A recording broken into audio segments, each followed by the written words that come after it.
Dépit, colère ou vengeance, Lance Armstrong enfonce le Tour de France à 24 heures du départ. Le cycliste déchu de ses 7 titres, radié à vie pour dopage, affirme qu'il est impossible de gagner la grande boucle sans dopage. Thomas Pollier.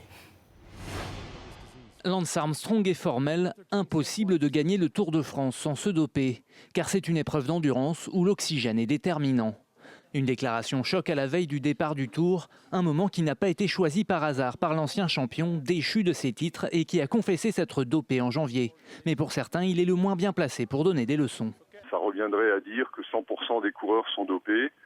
Et ça, je crois qu'on n'a pas le droit de le dire. Je suis convaincu qu'on n'a pas le droit de le dire. C'est un mensonge de plus de la part de Lance Armstrong.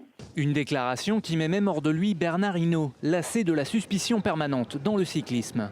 Arrêtons de dire que c'est culturel, merde, c'est pas possible. Il y a plein d'autres coureurs qui sont passés au contrôle et qui n'ont pas été pris. Donc qu'on arrête toutes ces conneries-là quand même. La suspicion est en permanence. Mais pour d'autres, Lance Armstrong soulève un vrai problème, la difficulté du Tour de France. Un débat qui n'est pas nouveau. Si ça doit rester une épreuve sportive normale dans les règles du jeu, on peut aller moins vite. Donc on peut très bien faire le Tour de France sans être dopé. Je crois que ceux qui se dopent, c'est pour gagner par rapport aux autres. Lance Armstrong est lui beaucoup plus pessimiste.